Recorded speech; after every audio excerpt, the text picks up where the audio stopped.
Eto, 10 payo sa mga gustong tumanda na malakas ang katawan. Okay, sa mga medyo nagkakaedad na dyan. Okay, 10 payo sa mga gustong tumanda na malakas ang katawan. Number 1, babasahin ko lang to, hindi ko na explain para mabilis tayo. Medyo mahaba ito 10 eh. Huwag agad bibitawan ang inyong trabaho. Maging abala hanggang maaari. Ito ang magpapanatili sa iyong kabataan na labis mong ikaliligaya. Buliskiti niya. Ikaliligaya. Okay. Isa yan. Number 2, hanggang maiiwasan, huwag makitira sa mga anak na may pamilya na. Okay, tandaan niyo yan ha. Huwag makitira sa mga anak na may pamilya na. Kumuha ng isang lugar na matitirhan, panatilihin ang iyong kalagayan upang makaiwas sa iyong anak at mga manugang. Ang makitira sa kanila ay magiging sunod-sunuran ka lamang, hindi makakapagdesisyon sa sarili mo at mawawala ng karapatan na labis mong ikalulungkot. In other words, tatanda ka. Okay, number 3, hawakan ng mahigpit ang inyong baul, kung may baul ka. Kung magbibigay ng pera sa anak, yung kaya mo lamang at laging magtira ng malaking bahagi para sa sarili mo. Ang libro ng bangko na may laman ay magandang kaibigan sa inyong katandaan. Subalit, hindi ito sapat. Hindi sapat yan. Mauubos din yan, lalo na pag hindi mo dinidepositohan. Okay? Dapat meron ka pang ibang proteksyon, kagaya ng life, health, insurances, at isama ko na din ang iba pang investments, just in case, na mas malaking tumubo kaysa sa perang itinago sa bangko. Ulitin ko yung mga investments na yon, mas malaking tumubo yun kaysa sa perang tinago sa bangko. Alam naman natin yan eh. Kasino na lang, kakapiranggut lang naman ang interest sa bangko.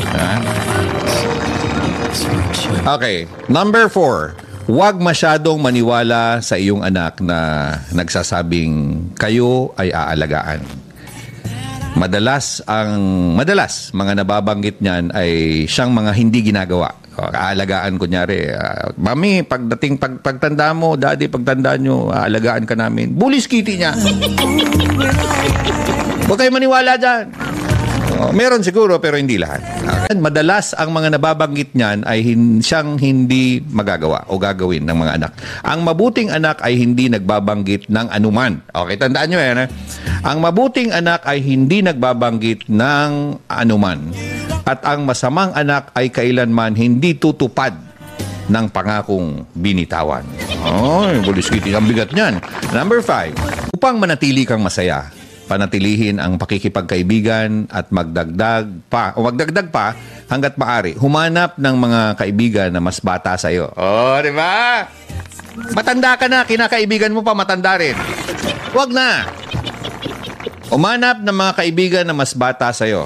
Ang matatanda ay malapit ng mamahinga at ikalulungkot mo ng labis ang paghahanap ng kapalit. Kung ang kasama mo puro matanda, sooner or later may malalagas dyan.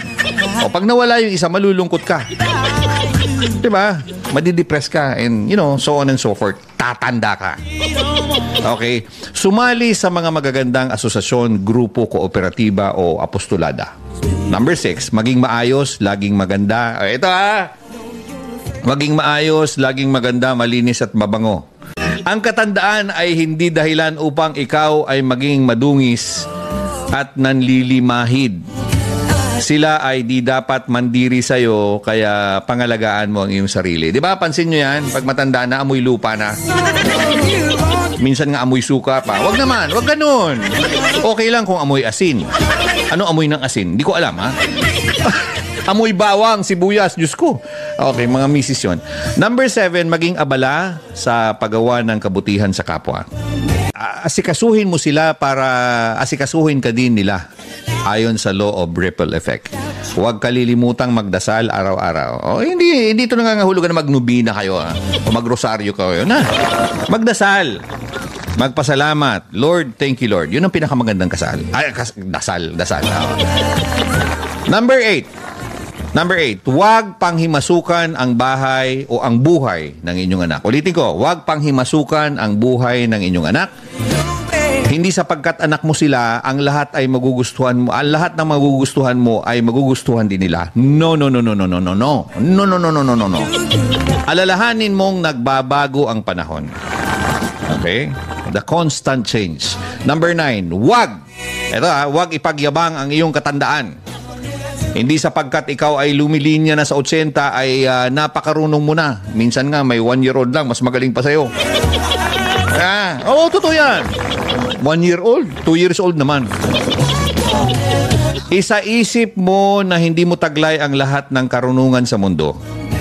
Huwag mong isipin na ang katandaan ay kalagayan upang maging inutil ka, ulyanin ka, at wala kang silbi sa buhay. Makipagpaligsahan ka sa lahat ng bagay para may dahilan ang bawat pagising mo sa umaga. Kasi kung wala ka ng dahilan, bakit ka bumabangon sa umaga? Wala ka na, be. Okay? At sa wakas, huwag maging makulit. Ito talaga. 10-10, makulit ka. Huwag maging makulit. Huwag ikwento ang nakaraang panahon ng paulit-ulit. Pulis Kitty na, alam nyo to, paulit-ulit. Mga naikwento mo naman ng mga 100 times. Huwag ikukumpara ang mga bagay-bagay na makakasakit ka sa pamilya. Huwag maging mapaghanap. Matuto kang magpuri ng magagandang nagawa ng kapamilya mo upang manatili ang magandang samahan.